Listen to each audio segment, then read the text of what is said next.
So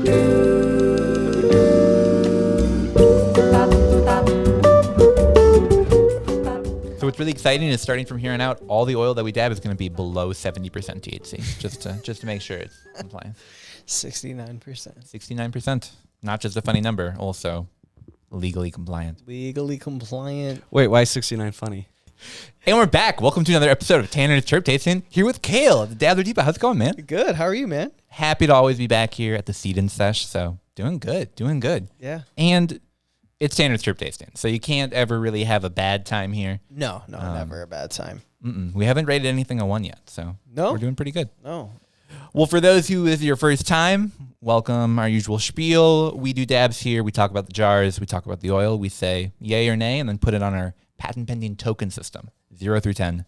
How do we rank the jar? We've got a pretty fun jar today that I'm excited to bring in. This is Union Terps, another local Minnesota producer. Also came from a hangout that was pretty heady. So excited to be able to bring this in today.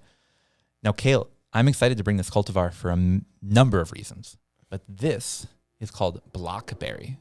Have you ever heard of Blockberry before? I have heard of Blockberry before. Ooh. I might have seen this at the Tuesday night homegrow meetup. Oh, crazy how that those jars make their way around. Yeah, shout out to Tuesday night homegrow meetups here at Seed and Sesh from 6 to 8 p.m. Oh, I was just about to ask. Yeah, but I actually saw some of these stumble across the table here, and yeah, I believe I got to try the flower from the Blockberry. Okay, for sure.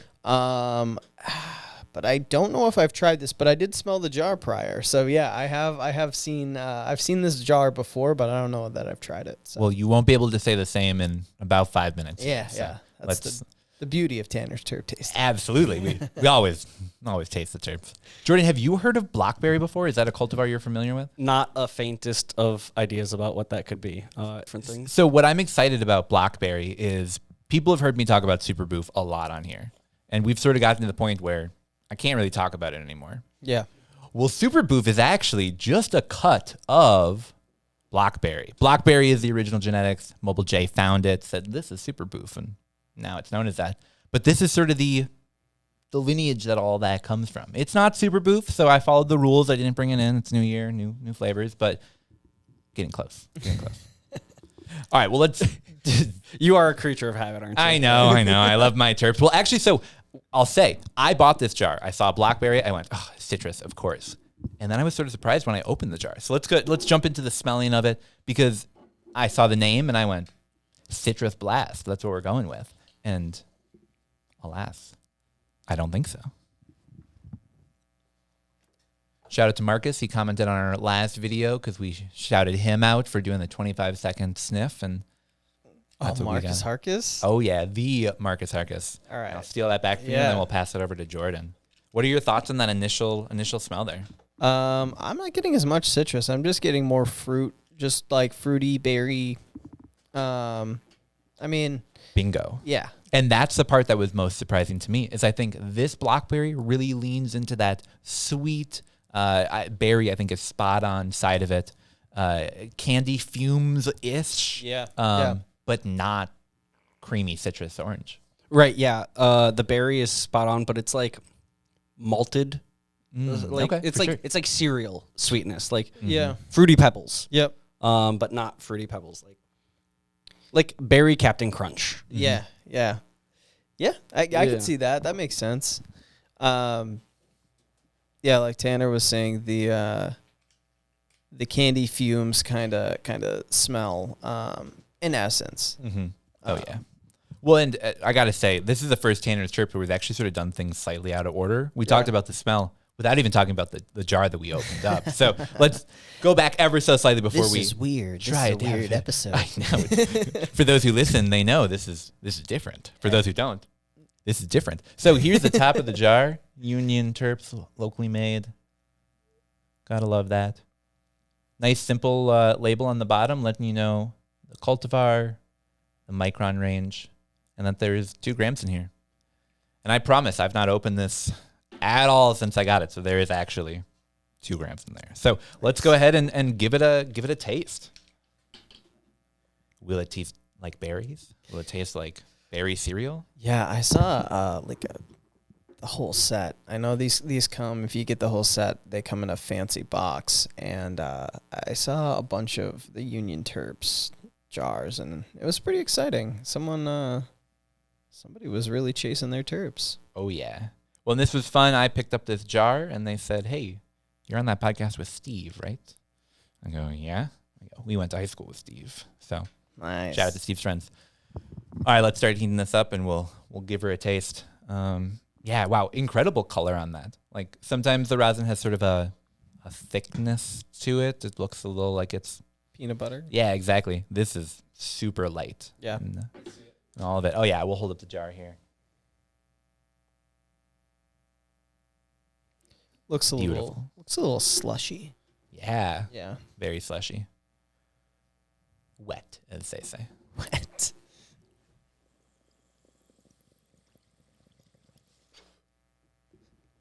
The ASMR. We got some wet ass terps. Wow, and that's so flavorful. Oh my gosh. You get so much of that creaminess that I love Super Boof for, but not necessarily the citrus side of it, but maybe just more like a blueberry, grape. How would you guys describe that flavor? Yeah, I would say, the blueberry, the grape. You do get a bit of citrus, but it's definitely not as forward as any of the Super Roof. No. It's cool that they were able to really encompass all of those fruity terps and just kind of bang them together. Yeah. And Yeah, it's like a fruit punch almost. Yeah, I think you got it with like kind of grape. I'm also throwing in grapefruit. Mm-hmm. Kind of larger citrus fruit family. Pomelo. But yeah, it is like an amalgamation of many different qualities of sweetness. I like that. All right, well, we'll do that, the Q-tip test. Someone wrote in and said, what are you guys actually checking for there? We're basically checking just to see how burnt is the end material after you've done the dab. Sometimes it comes out really black because there's a little bit more of that material from the plant left in there. This comes out pretty clean. You get a little bit of it, but mostly just leftover oil because that was, as the kids say, a globber. A globber. Yeah, I mean, like, I have a couple strains, too, that, I mean, we could, with another device, run through a Q-tip test. And, like, it's just a strain that we know has a lot of, well, maybe it was just the wash, but it has a lot more plant material in it. And so you're going to have more of that burn that's left behind. You might even see little specks instead, too. Totally. So it's all based upon temp, how your like, so many factors go into how that oil burns and what is left over at the end. So, and we could, in fact, someday for Tanner's Terp Tasting, we should have the 3 different devices. We could have a pivot, we could have a Puffco, we could do a dab, we could, so many we could try and see, does the flavor change as you hit it at different temps, different devices, all that jazz. Yeah, that'd be fun. Future Tanner's Terp Tasting, you guys are seeing us. We're going to need live. a bigger table. We're going to need a bigger table. But if you want your jars to be part of that test, reach out, let us know. We'd love to feature your stuff on the show. This is the science that people come to us for, right? Yep. It's the hard-hitting, journalistic, top to bottom, fully complete and thought out scientific experiment that really... Yeah. I want to be so snobby, if you will, in the way that I consume cannabis, that I don't just tell people, you got to dab Super Boof, but hey, you got to dab Super Boof on a Puffco at 427 degrees for 17 seconds.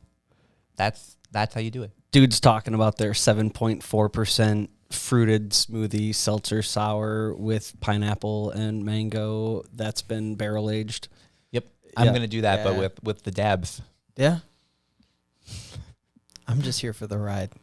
Well, we're happy you're here because we've now come to the hardest part of this entire ride. We've done the smelling. We talked about the jar. Then we did the tasting in sort of a mix-up order. But now we have to do the scoring. Our patent-pending token system, 0 through 10. People know the spiel by now. Where are we thinking we're going to put this one? It's good, but not overly remarkable. I think if you're really into fruity terps and you just want something in your bag for fruit, I think it's really, really phenomenal. So if you're looking for that, it's a 7.5. I mean, in terms of like the quality, based on how it comes out, like I don't know. I would put it pretty high, but I think overall I'd probably put it at like 6.5. Okay. 6.5, 7. What are you thinking, Trenton? 6.5 is also where my head was at. Yeah. Wonderful. But like I feel like I'm usually only at a loss for words like this when I don't have much to say. Okay. All right. You know what? I think that's fair. I think I've been really enjoying the berry terps a little bit recently, so I was mostly drawn to like a slightly higher number. Yeah. But no, I hear what you guys are saying, where I think if I had 5 jars on the table, someone was going through smelling them all, I don't think many people would smell this and go, oh, that's a bad jar. I think few people would go, oh, that's the standout jar. I definitely want to try that one. Yeah. I will say this is probably one that I'll go through pretty quick. I like the sort of sweetness. I could see this being like a fun little treat, but definitely not that like knockout 1-2 of some of the gassy ones we've been trying. Yeah, that's where I was going. Like, yeah, if you want a really, really good fruity terp, like that's the one. But I think in the overall scheme of things, we've had some really complex like terpene profiles and really crazy stuff that we've come across. So that's super fair. Yeah. All right. Yeah. 6.5. You guys have convinced me. I think that's a pretty good middle ground for it. It's good. Don't get me wrong. Is it, one that I'd tell everyone you got to go run and buy that right now? Maybe not. Especially because nobody should buy anything in Minnesota. It's all gifting. Yeah. Yes. You got to be under 70%. Yeah. I think we've just had some, as you like to say, knockouts lately. Mm-hmm. Yeah. And so maybe my bias is being skewed that direction of like I'm remembering the good parts of the ones we've had recently. Mm-hmm. Yeah. And I'm also, you guys know, I'm more partial to the kind of piney, like vegetal. I like the earthiness more than usually like the sweetness and citrus. So, this one's great. It's great. Totally. I'll take it. All right, 6.5. That's where we're going with Union Terps Blockberry. Definitely want to check them out. We'll put their tag down in the handle down in the show notes. So go give them a follow on Instagram. Yeah. All right, guys, we're ending Tanner's Terp Tasting with a question. That's something new we've been starting. Last time we asked you where you want to do a dab. Question this week: if you could have any flavor, candy, or food turned into a dab, you just like suddenly you close your eyes and now you've got a dab of this. What do you want? I'll go first. I want a caramel apple dab. I want to be able to close my eyes and have sort of like that rich caramel, but a little bit of apple sweetness blended together in a nice dab. That's an amazing answer. I would say a like dark chocolate peanut butter like Reese's cup. That's okay, like, totally. Yeah, that's like what I would go for big time. I'm super big peanut butter guy, so that's kind of probably where I would lean. Yeah, for sure. I dig it. That's okay. Yeah, that's kind of where my head was at. But my first initial reaction was just, does like root beer candy count? That'd be dope. Like, totally. Yeah. Root beer. That was my first thought. My second thought was what kind of along the lines of Cayle of, like, yeah, peanut butter milkshake more for me. Like, yeah, peanut butter chocolate whipped up into a nice, slightly frozen beverage. I dig it. Yeah. I dig it. Yeah. All right, guys. Well, that's all we got. Thanks for joining for another Tanner's Terp Tasting. We'll be back in your feeds next Friday. And, of course, Northern Lights, your feed every Tuesday. Check it out. New cannabis news, new games, and, of course, more dabs. So we'll see you guys next week.